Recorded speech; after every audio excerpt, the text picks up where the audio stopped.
What's up, gang? Welcome to the Greatness Machine. I'm your host, Darius Mirshahzadeh. I'm so pumped to have you here with me. Now listen, the Greatness Machine, we're about two things. Number one, people who are living their passions. And number two, those who are creating greatness in the world and doing both of these things despite the odds against them.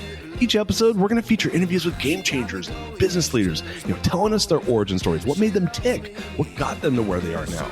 Why? So it can help you step into your greatness within your life, your business, and your career. Occasionally, you might hear a few solo episodes from myself, moi, as I say, as I leverage my 20 years of entrepreneurship as a CEO and founder to help you grow and level up in your journey to scale your life and your business. So come be a fly on the wall, enjoy the conversation, and I'm stoked to have you here with me. What's up, everybody? Welcome to today's episode of the Greatness Machine. Darius Mirshahzadeh, I'm flying solo, and we're talking about a little something I call vulnerability and gratitude. And so, first of all, it's Black Friday. You're going to be listening to this. So happy Thanksgiving to all the listeners. I hope you guys all had an amazing Thanksgiving.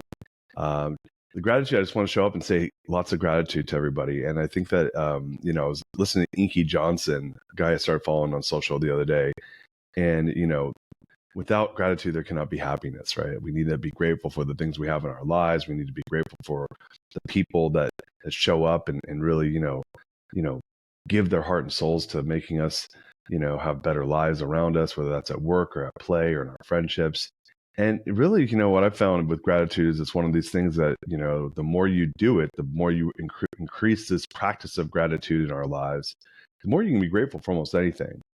And I have a lot of gratitude right now because I'm in a learning season of my life where I'm on the mat. I'm as my friend and former guest and current, he's going to be upcoming guest on the show, Nathaniel Shotkin, likes to say, I'm on the mat. I'm testing a lot of thoughts that I've had in the past that I think that as we grow up and as we learn, we start to create these like facts and truths. Where like that's a new fact, and this new fact set is a fact that we can own. We can even lie to ourselves to say that is the ultimate truth. And so I've just been on the mat recently, this morning actually, with an ultimate truth around the concept of vulnerability. And so I'm going to use myself as an example. I've been a person that throughout my entire life was found that it's been easy for me to show up and kind of be who I am. And if that gets rejected, that's a whole different episode. But for me to show up and be who I am, like live my authentic essence, that's been something that's seemed to come very easily for me. And I've leveraged the tool of vulnerability to get that. So I have a lot of, like, going back to the beginning of the show, I have a lot of gratitude to be able to have that gift. I do believe it's a gift to be able to feel comfortable doing that. You have to feel comfortable in your own skin. You have to have a strong set of values and principles around the concept of vulnerability. It invites others to show up and be more vulnerable with you, which can create really deep relationships and really valuable relationships. And, what I've found is that in this sense, I'm what my friend John Moran calls is a scuba diver. And he says that there's two types of people on this earth. There are snorkelers and scuba divers.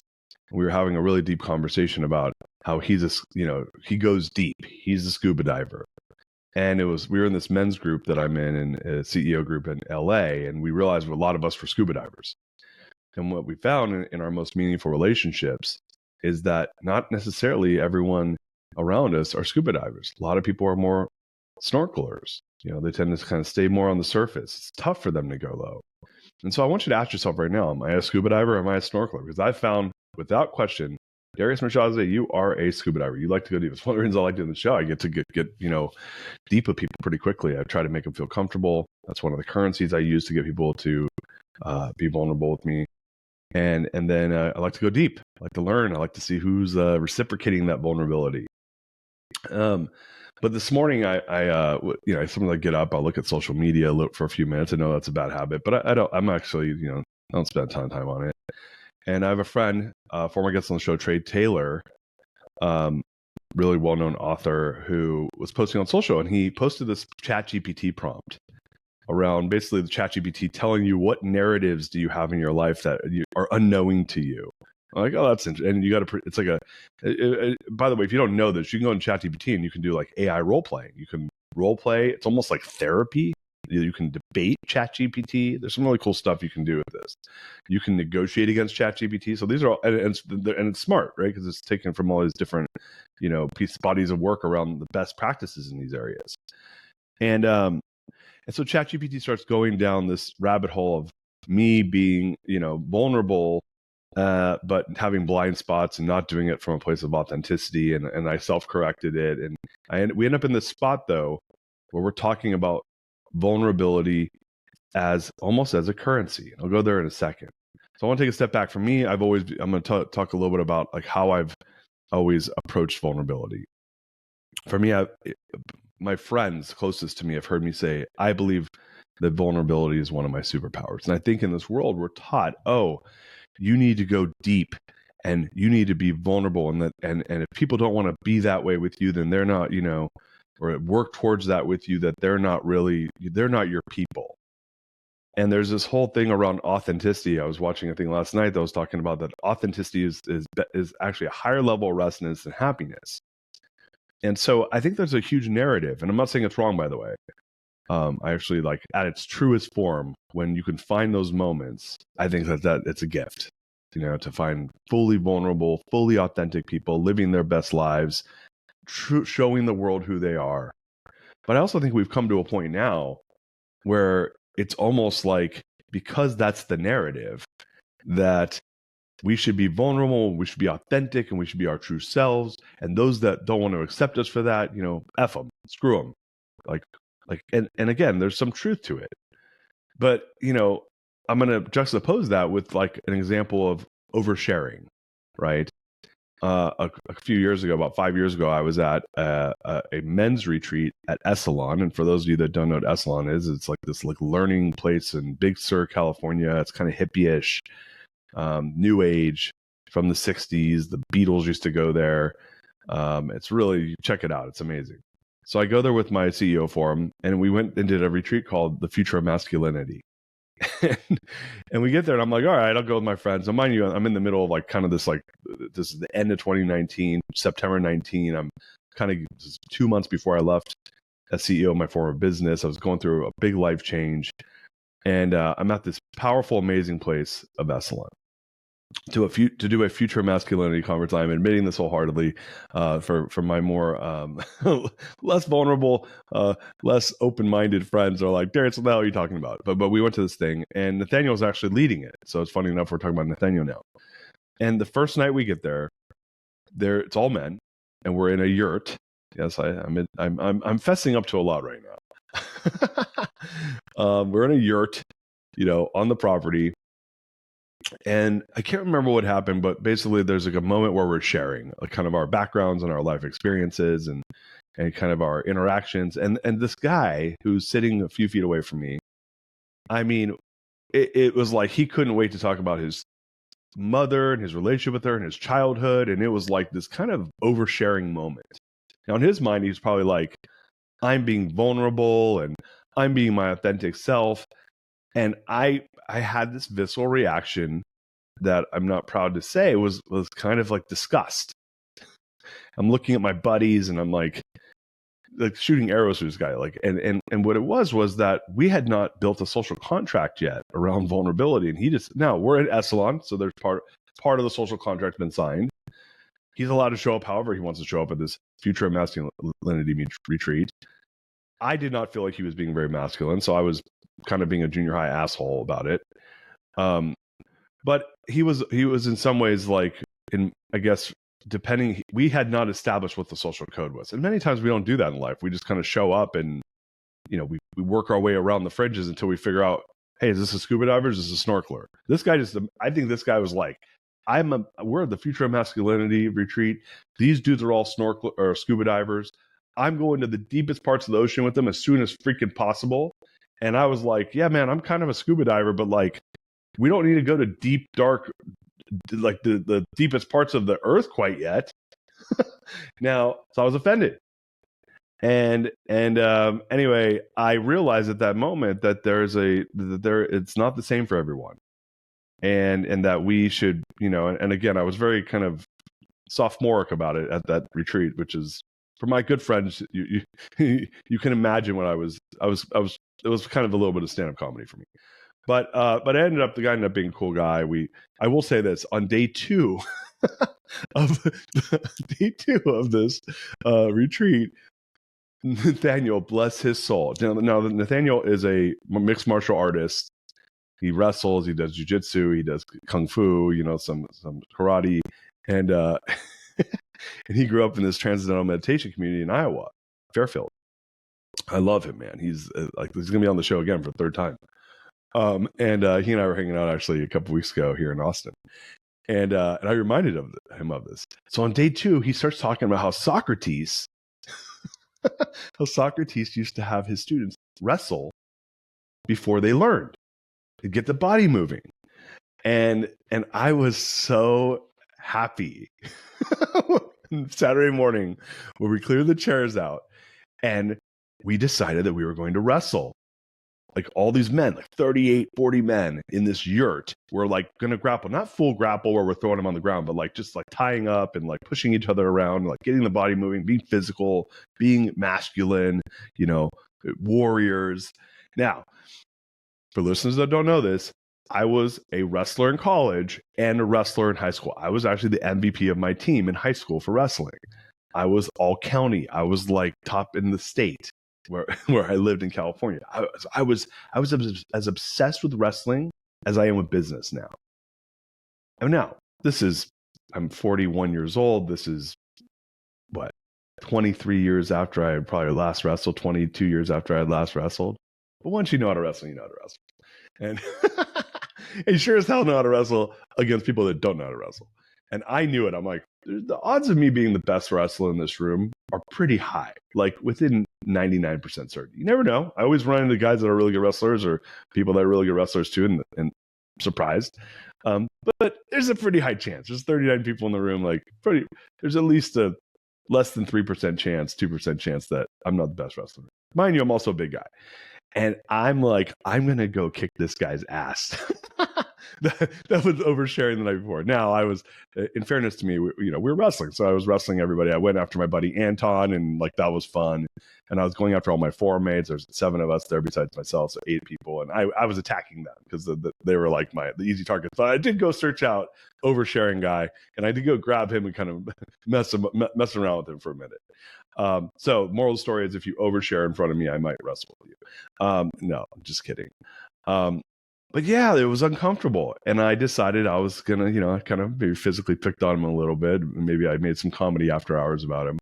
But yeah, we get into these situations. A lot of times people are not going to handle it. A, you don't get to wrestle with people. B, maybe you're not around a group of your friends, but maybe we do share that. You talk a little bit of trash on the person, right? And the reality is putting aside the jokes and putting aside a lot of the commentary I'm making right now, the reason for it is because there's an inequity that's existing. They're doing something that's making me feel uncomfortable because they're farther in than I am.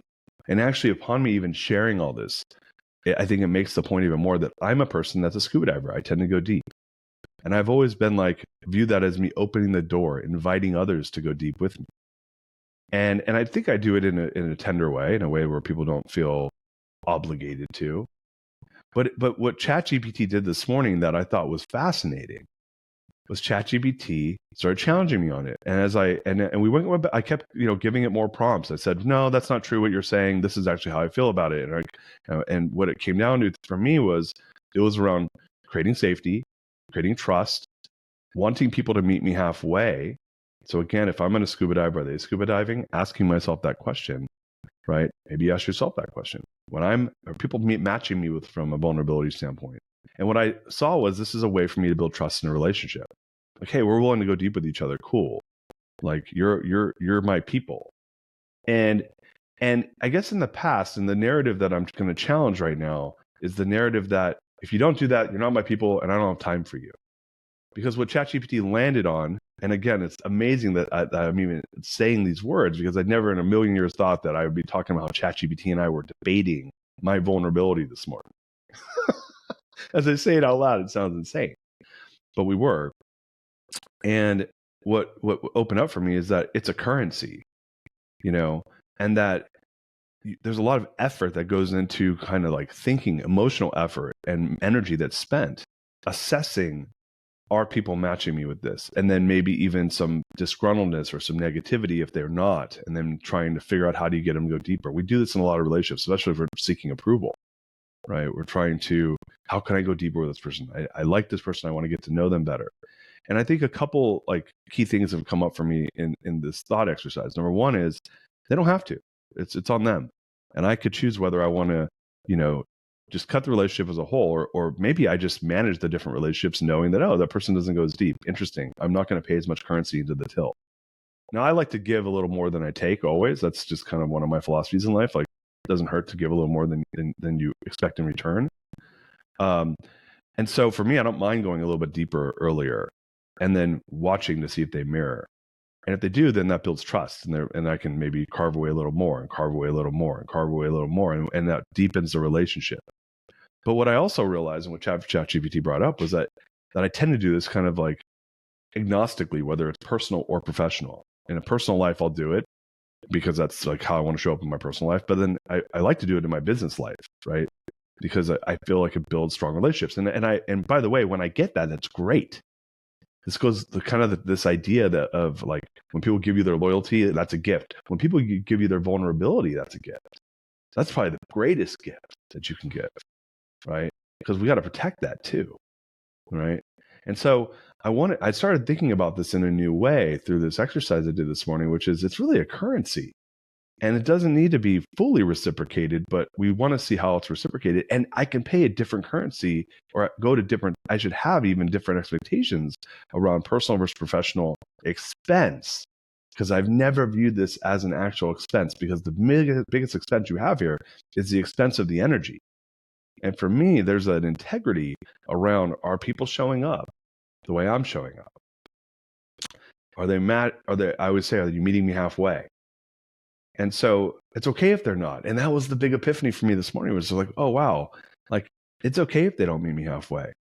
Maybe in that relationship, it's fully okay for us to go half deep. I don't need to go full deep or quarter deep, because there's so much value in that quarter deep or in that half deep that maybe it's professional value. Maybe I'm learning from that person. They don't have to be my best friend. I don't need to see them for who they truly are to their most deepest core of a human, because maybe they're not willing to show that. And I don't need to write off the entire relationship because people aren't doing that. And I think we're in a world right now where authenticity is celebrated, vulnerability is celebrated to a fault, even where we're not looking at the nuance of, well, that's okay if people don't necessarily want to do that. No, I need to manage my energy. I need to manage my time. I need to manage my expense of how much I'm pouring into that, and to match them where they're at. And there's probably a world in which, let's say someone's giving me 10% of their vulnerability. And let's say I'm giving 15 because I just do it naturally. There's no real expense there. The expense comes when I expect them to give me 15 when I give 15. Now, if that 10 and my 15 means that we have a good relationship, means that there's value being created in some other capacity, maybe it's more shallow, right? And I use like the scuba diving and the snorkeling as, snorkeling being a little bit more shallow of a relationship. That's okay though. And you can get to make a personal choice. Now, I do think life becomes limited if all of a sudden I expect everyone to be scuba divers. I'm not okay with snorkeling, and I hold everyone to that standard. I go deep. If they don't meet me pretty quickly, I cut them off because those aren't my people. Instead of viewing it inversely that, hey, I'll go deeper as they go deeper. I don't want people to feel uncomfortable like that guy made me feel, or that I felt when I was in the Future of Masculinity conference. I did get him back when we wrestled. That was my get back. But no, I don't like that was a choice. I chose to go to that event. He just showed up the way he was going to show up. I didn't even need to invest any energy into it. I could have just cared less, right? So we have a choice. We get to control our energy expense when it comes to how we interact with people, how we show up, and then what do we expect from them. And the greatest learning for me on this was, which kind of, again, from ChatGPT, really, exactly, was, oh, I get to almost budget my expense of energy for where people are meeting me from a vulnerability standpoint, so that I can then decide, is this really worth like what I'm getting out of it? And and at the end of the day, if it's only snorkeling, and I'm not getting a ton of value, that's not a worthwhile relationship. But there's tons of relationships that we're going to have in our lives that might be snorkeling. We're not going deep. It's a little bit more shallow, but we get a ton of value out of them. Maybe a value from a professional standpoint, from a mentoring standpoint, from influence standpoint. And we're never going to go deep. Never going to become best friends with this person who doesn't want to go there with me. But I can maybe stay in acquaintance with them, and that's enough. Maybe that gets me a lot of what I want. And so for me, that like I always had this bar where I'm like, hey, in order to be my friend, you need to be willing to go deep. And this was a reassessment of, and the reason for it is because I'm a person that would expend a lot of energy continuously until I just give up. And it was this like, oh, Darius, no, wait a second, man. Maybe you need to be grateful for just anything that you're getting from the person. Match them, maybe come in 1% higher because that's what's naturally for you. Don't expend a ton of energy beyond that. And if the value's not there, hey, then there's probably nothing there to be done, and you can move on. Because there is an opportunity cost that I want to acknowledge too, and that I don't want to lose the opportunity to go build other relationships. Now, as you get older, or as you're maybe not in your commercial or professional life, this is maybe less important, But as you start to think about like the different relationships, there's a lot of relationships that I have that they don't want to go to certain parts, but I want to have that relationship. And one of the biggest expenses I think that we maybe don't acknowledge is the expense or the currency of vulnerability. Because I think if we start thinking about it as a currency as opposed to an all or nothing binary, measurement, then it opens up the doorway for us to have relationships that feel better, that are more aligned, and are really more a part of building the fabric of our lives in a way that creates a lot of value. So I know it's a little bit of an esoteric conversation, but it was something that I was like, oh shoot, I never thought of it that way. I hope you enjoyed this. Happy Thanksgiving to you and your loved ones. If you're in the States here, if you're not, have a great weekend. Until next time, peace out. We love you. You are listening to The Greatness Machine, and that's a wrap for today. Listen, if you love what you heard, subscribe to the show on whatever podcast platform that you're tuning in on so that you don't miss any of our future episodes. We have tons of great people coming on, and we're stoked to have you here to enjoy it with us. Leave us a review. Tell us what you love most about this particular episode. We love getting the reviews. We love to see what you guys love most. And if this particular episode, made you think of someone who's leveling up in their business and in their life, print screen, share it with them. Leaders are the best givers. And after all, we're all here to support and grow with each other. And in case you want to see some of the fun behind the scenes shots or some of the things that we're doing, I'm actually writing about this in my weekly newsletter. Go to www.therealdarius.com and subscribe to my newsletter. We're talking about fun things like business and life and mindfulness and cryptocurrencies and gosh, I don't even know, everything and anything, but it's tons of fun stuff I write about. I try to get it out on a weekly basis. You can subscribe at www.therealdarius.com. And with that said, look, thank you guys so much. I appreciate you. I love you. Peace. We're out of here. See you guys on the next one. She's my lover.